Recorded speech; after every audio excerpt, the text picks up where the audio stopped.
ನಮಸ್ತೆ.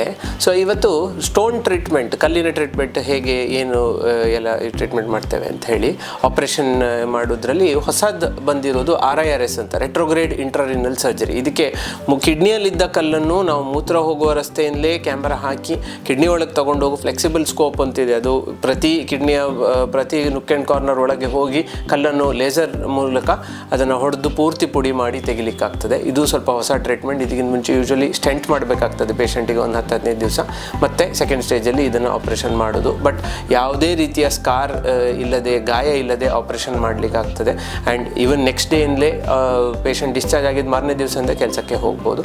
ಬೇರೆ ಟ್ರೀಟ್ಮೆಂಟ್, ಕಿಡ್ನಿಯಲ್ಲಿ ತುಂಬ ದೊಡ್ಡ ಕಲ್ಲಿದ್ದಾಗ PCNL, ಕಿಡ್ನಿ ಒಳಗೆ ಒಂದು ಚಿಕ್ಕ ಪೆನ್ನಿನಷ್ಟು ಇದರದ್ದು ಹೋಲ್ ಮಾಡಿ ಲೇಸರಲ್ಲಿ ಪೂರ್ತಿ ಕಲ್ಲನ್ನು ಎಲ್ಲ ಇದು ಮಾಡಿ ತೆಗೆಯುವಂಥದ್ದು. ಇಲ್ಲ URS, ಟ್ಯೂಬಲ್ಲಿ ನಾಳದಲ್ಲಿ ಎಲ್ಲಾದರೂ ಕಲ್ಲಿದ್ದರೆ ಎಲ್ಲಿ ಕಲ್ಲುಂಟು ಅಲ್ಲಿ ಹೋಗಿ ಪುಡಿ ಮಾಡಿ ಲೇಸರಲ್ಲಿ ಸ್ಟೋನನ್ನು ಪೂರ್ತಿ ತೆಗೆಯೋದು. ಇಲ್ಲ ಮೂತ್ರಕೋಶದಲ್ಲಿ ಕಲ್ಲಿದ್ದಾಗ ಸಿಸ್ಟೋಲಿಥೋಟ್ರಿಪ್ಸಿ ಅಂತ, ಅಲ್ಲಿಗೆ ಕ್ಯಾಮ್ರಾ ಹಾಕಿ ತಗೊಂಡೋಗಿ ಹೊಡೆದು ತೆಗೆಯುವಂಥದ್ದು. ಎಲ್ಲ ಟ್ರೀಟ್ಮೆಂಟಲ್ಲೂ ಯಾವುದೇ ರೀತಿಯ ಗಾಯ ಇರೋದಿಲ್ಲ. PCNL ಬಿಟ್ಟರೆ ಒಂದು ಚಿಕ್ಕ ಗಾಯ ಇರೋದು, ಬೇರೆ ಯಾವುದೇ ರೀತಿಯಲ್ಲಿ ಗಾಯ ಇರೋದಿಲ್ಲ.